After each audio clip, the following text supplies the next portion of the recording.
Subhanallah. Thank you so much, Sayyid Haidar, for yet another beautiful dua recitation. Assalamu alaikum, dear viewers, and welcome back to Hijab and Etiquette. Now, today we're going to be asking a really key question. The hijab, is it just a cultural thing, or is it actually part of the religion of Islam? This is a question that is being asked over and over again. And today I'm going to be posing that question to my dear guest, Masuma Jaffer. Assalamu alaikum, sister. Alaikum salam wa rahmatullah. How are you doing today? Alhamdulillah, thank you. How about yourself? Hey, I'm doing all right. I'm doing okay. Good. So, basically, I think a lot of people have the impression that the hijab is just, you know, something isolated to Islam and like it was introduced by Islam. But did the hijab exist before Islam? And how did it change after the Prophet Muhammad sallallahu alaihi wa alihi announced his prophethood? Okay, so the Arabs did used to wear a form of headscarf. Okay.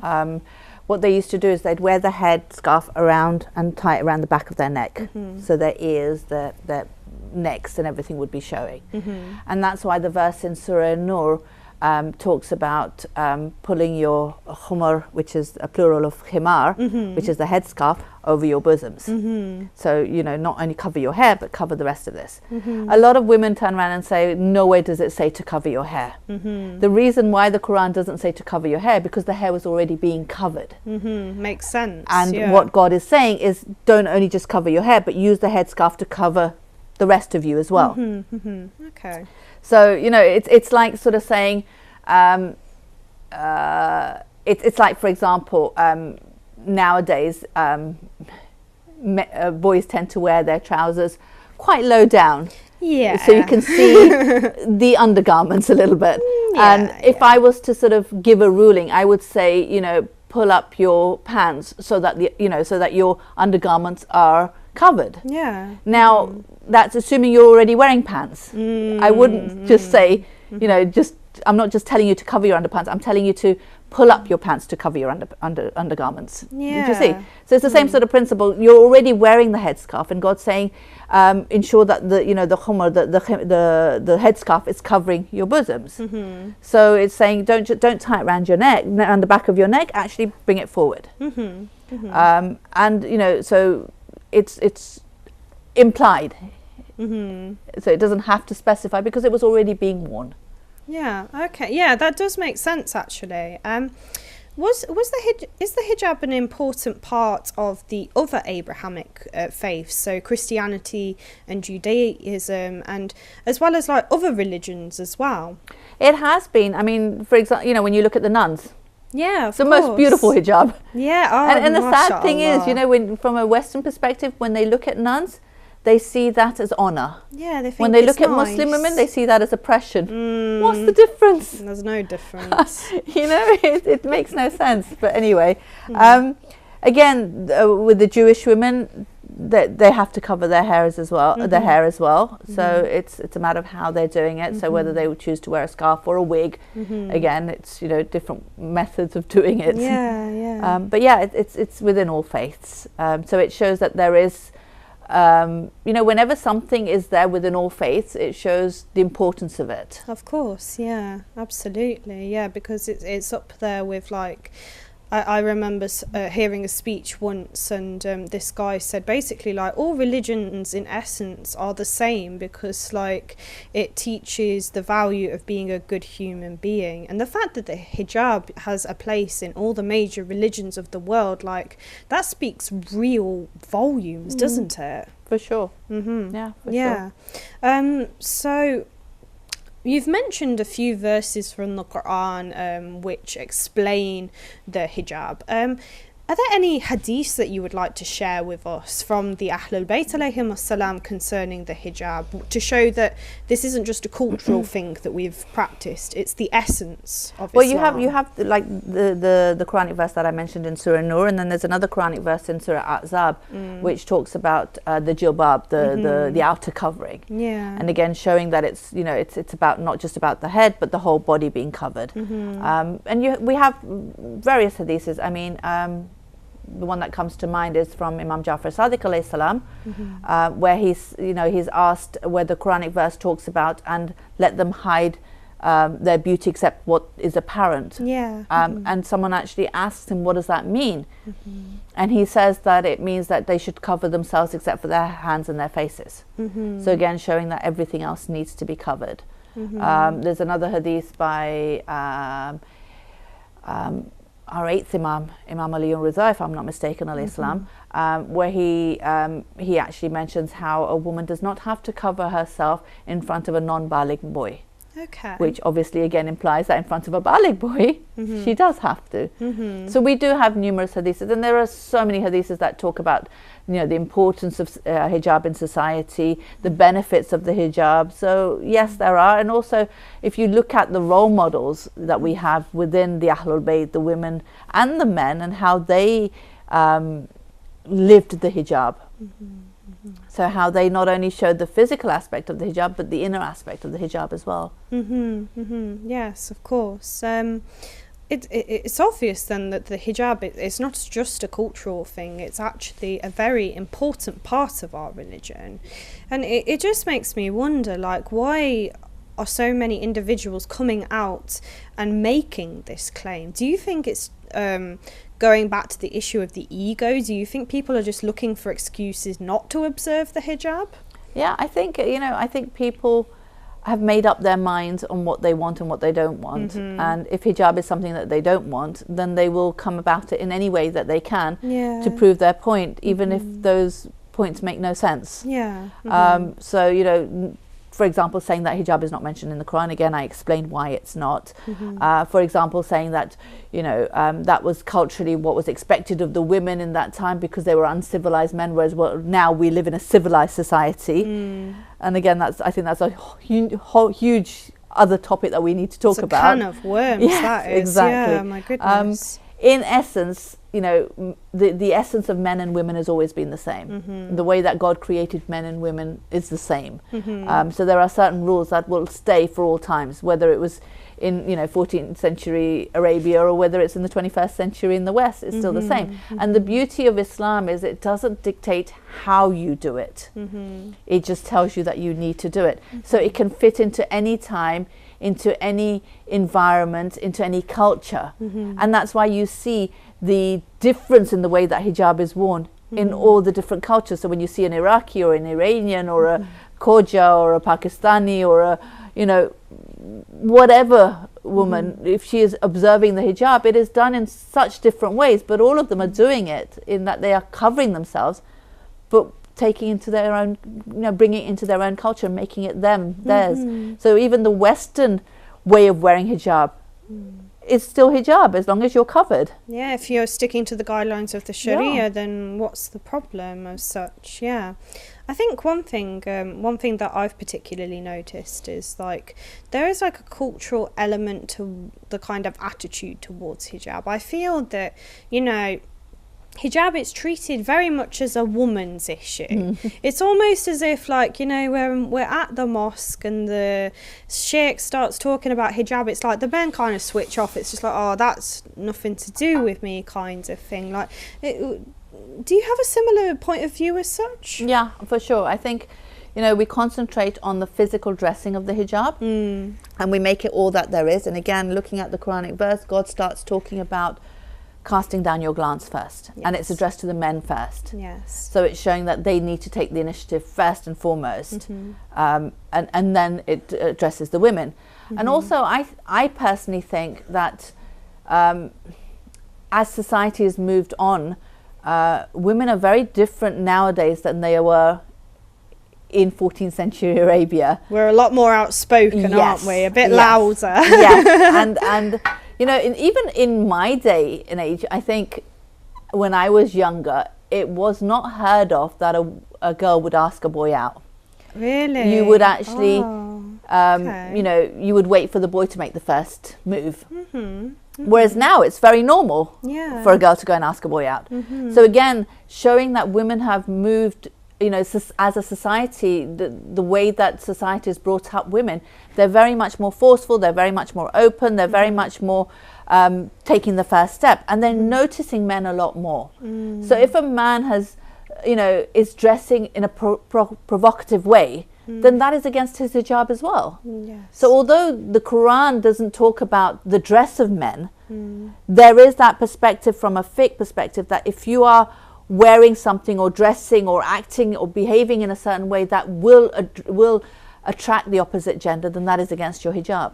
And that is there, and we need to ensure that our boys learn that, so that they actually then are aware of what they're wearing as well, because girls are looking at boys nowadays, of course, very openly. Of course. Yes, you see a nice looking brother, mashallah, it's difficult not to look. I think men have to watch what they're wearing as well, and it's not okay to wear sleeveless and tight fitting t-shirts and skinny jeans and things like that, which show off every aspect of your body. I think yes, the Quran doesn't specifically mention the clothing of men, but I think if you know that this is going to attract the opposite sex, then that is against your hijab for sure. Okay, so I guess another thing is with culture. I think one event where you see the differences of cultures within the school of Ahlul Bayt alayhim salam is weddings. Now, like for example, I've attended a few Asian weddings, and like in comparison to the British idea, in British culture the bride wears white, whereas like within the Asian communities a lot of the brides wear red. Now there's kind of a discussion where like our scholars have said that a woman should avoid wearing colours such as red or pink because they're quite provocative as such. How would you respond to this? Do you think it's okay for say like a lady who wants to wear a red wedding dress? What do you think? Is that okay? I think whatever colour the wedding outfit is, it's going to make you look beautiful. Of course, yeah. And so therefore you need to wear an outer garment on top to cover it. You want to look beautiful for your wedding day, and it's okay to look beautiful in front of women, and to look beautiful for your husband who you're actually getting dressed for. Yes. So if you're going to, while you're travelling from the house to the car, from the car to the mosque or wherever the function's taking place, just put on an outer garment on top, which is covering the actual outfit. So maybe like a black chador like this maybe. Exactly. Yeah, okay. And usually the wedding outfits are quite tight fitting anyway. Yeah. So again, it's not so much the colour, but the actual fitting of it. That's something that quite concerns me actually, because I know like I take my hijab very seriously, and I do worry that like if I do get the opportunity to get married inshallah, like I don't want to wear a tight dress, not just because like I don't really want strange men staring at me, but just like comfort as well. I don't think tight clothes they're not comfortable. You can't breathe. You're not looking to be comfortable. You're looking to look gorgeous. So you have to suffer to be beautiful. Is that what you're saying? Exactly. Bless you. Bless you. Yeah. No, I think it's important to realize that you can look beautiful, and it's okay to show off your beauty, but in front of who? Yeah. And how much do you show off? So even the what you wear and how much you wear in front of people. So even though you may have women, I feel that there is a haya in front of women as well. Yeah, of course. So it shouldn't be so much that you feel that you can bear all in front of women, because again that I feel that that's against your dignity. It's like there are certain things that you would only wear in front of your husband. Yeah, of course. And I think that's important to sort of understand. And I think once you get that appreciation, you don't need it from anyone else. No, you don't feel the need to then show it off to anyone else. No, because you're doing it for the right people. You're not. You're showing your true self to the people that care about you. Exactly. Your husband who loves and adores you. Your family. That's one thing that I really love about hijab, alhamdulillah. I guess another thing as well is like on the discussion of families, like some Muslims, particularly us in the West, like we might be very opposed to the idea of cousins marrying cousins. Now, you know, so we might have more of a relaxed attitude with our cousins over here in the West, you know. Are we right to be like this, or should we maintain that kind of distance as such, that barrier? There has to be a barrier there because they are non-mahram to you. You can marry your cousins. Within my community, there are lots of cousin marriages. It's obviously, you know, we're told within Hadith that it is better to bring new blood into the family. But you can marry cousins. Yeah. So you may be really, really close to your cousin, but you still have to have the hijab there. You have to have the barrier there. You can't say, oh, he's like a brother to me.